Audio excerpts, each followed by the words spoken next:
Hello all, welcome to dial news. So ఈరోజు 2 films అయితే release అవబోతున్నాయి ఈ ఫ్రైడేకి. బట్ పెయిడ్ ప్రీమియర్స్ అనేవి ఆల్రెడీ వేయడం జరిగింది కాబట్టి ఆ 2 ఫిలిమ్స్ గురించి ఇప్పుడు మనం తెలుసుకుందాము. ద ఫస్ట్ ఫిలిం వచ్చేసి తిమ్మరాజుపల్లి టీవీ. సో ఈ టీవీని మనకి ప్రొడ్యూస్ చేసిన వాళ్ళు కిరణ్ అబ్బవరం గారు అండ్ డైరెక్టెడ్ బై మునిరాజు గారు. He is a debut director and the cast is completely డెబ్యూటెంట్స్తో ఈ సినిమాని అయితే రూపుదిద్దడం జరిగింది. ఈ సినిమా ఈ ఫ్రైడేకి అయితే రిలీజ్ అయిందని చెప్పాలి.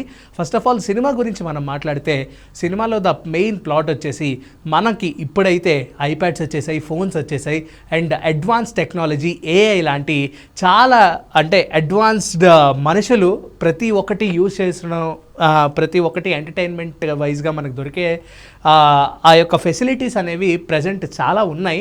కానీ ఒకప్పుడు చూసుకుంటే 90s, 80s, 70s ఆ టైంలో మనం చూసుకుంటే కంప్లీట్గా ఒక టీవీ, ఒక ఊరి మొత్తంలో ఒక టీవీ ఉండడమే చాలా గొప్ప విషయంగా చెప్పచ్చు. సో అటువంటి తరుణంలో ఒక ఊరి మొత్తంకే ఒక ఫ్యామిలీలోనే ఒక టీవీ ఉంటే ఆ టీవీని చూడడానికి ఆ ఊరు అందరూ ఊరు మొత్తం ఆ టీవీ ముందు కూర్చోవడానికి చిన్న పిల్లల దగ్గర నుంచి పెద్ద వాళ్ళ వరకు, పెద్ద ముసలా వాళ్ళ వరకు ప్రతి ఒక్కళ్ళు కూడా మేము ఎట్లాగైనా టీవీ చూడాలనే ఒక ఆతృత, యాంగ్జైటీ అనేది చాలామందిలో అప్పట్లో ఉండేది. అండ్ ప్రతి ఒక్కళ్ళు కూడా ఆ ఊరి గ్రామం వాళ్ళు ప్రతి ఒక్క ఊరిలో 1-2 టీవీలో ఉంటే కంపల్సరీగా ఊరు మొత్తం ఏదైనా స్పెషల్ ప్రోగ్రామ్ అయినా, స్పెషల్ సినిమాలు ఏమన్నా పడినా, కొత్త సినిమాలు ఇప్పుడు మనకు ఓటీటీలో 30 days అలా కాకుండా అక్కడ ఒక సినిమా రిలీజ్ అయితే, ఒక షో వస్తే మినిమం 1-2 months తర్వాతే రిలీజ్ అయ్యేది కాబట్టి ప్రతి ఒక్కళ్ళు చాలా ఆతృతతో ఎదురు చూసేవారని చెప్పచ్చు. సో ఆ యొక్క తరుణంలో వాళ్ళు తీసిన ఒక బ్యూటిఫుల్ సినిమా అనేదే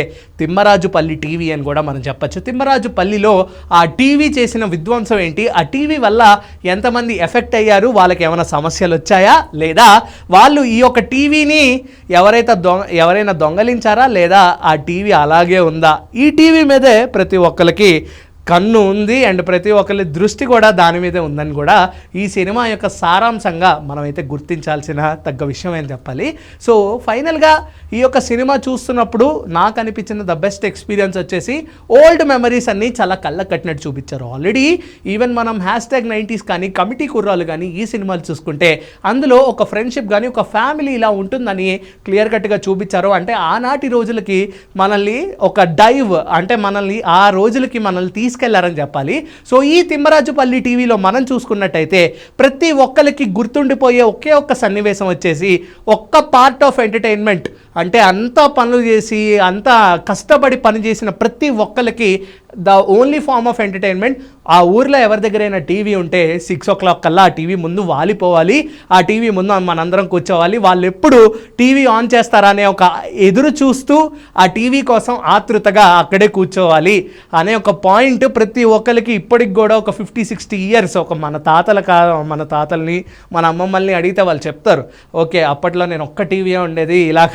సో ఆ యొక్క నాస్టాలజియా ఫీలింగ్స్ అనేవి ఒక మిక్సీ గ్రైండర్లో వేసేసి మన ముందుకు తీసుకొచ్చారు.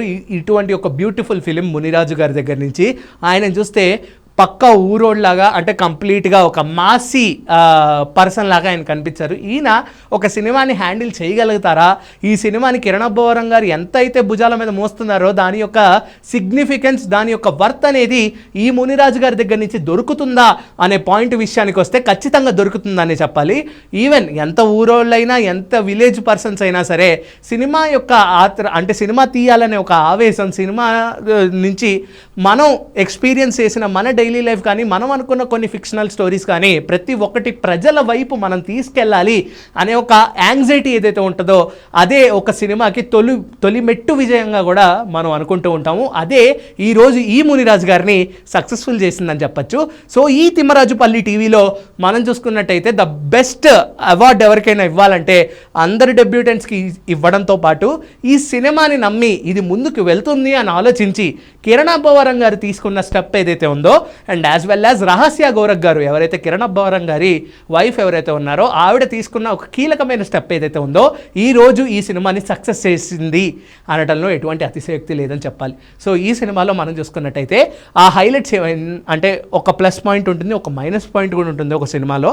సో ఇప్పుడు మనం ప్లస్ పాయింట్స్ చూసుకున్నట్టయితే తిమ్మరాజుపల్లి టీవీలో ఆ టీవీయే ఒక పెద్ద ప్లస్ పాయింట్ అండ్ ఆ ప్రజలందరూ దాని గురించి ఎదురు చూసే ఏదైతే ఆర్భాటం ఉంటుందో దాన్ని కళ్ళకు కట్టినట్టుగా ప్రతి ఒక్కరికి చూపించారు. ఇది కంపల్సరీగా మన ఇంట్లో ఉన్న పెద్దవాళ్ళతో ఈ సినిమా చూస్తే వాళ్ళ యొక్క ఎక్స్పీరియన్సెస్ కూడా సినిమా చూసిన తర్వాత మనం తెలుసుకోవచ్చు. కాబట్టి ఇదొక ప్లస్ పాయింట్గా మనం ఆలోచించవచ్చు. అండ్ సినిమాలో యాజ్ వెల్ యాజ్ కొన్ని ల్యాక్స్ ఉన్నాయి, బట్ అవి అంత ఎఫెక్ట్ చేయవని కూడా చెప్పాలి. ఓవరాల్గా సినిమా is a good nostalgia film with a pure form of entertainment అని నేనైతే అనుకుంటున్నాను. This is not a judgement, this is completely an opinion. So ఒకవేళ మీరు సినిమా చూసినట్టయితే మీ యొక్క రివ్యూ ఏంటో కూడా ఖచ్చితంగా కింద అయితే తెలియజేయండి. And then keep watching Dial News. This is Karthik signing of.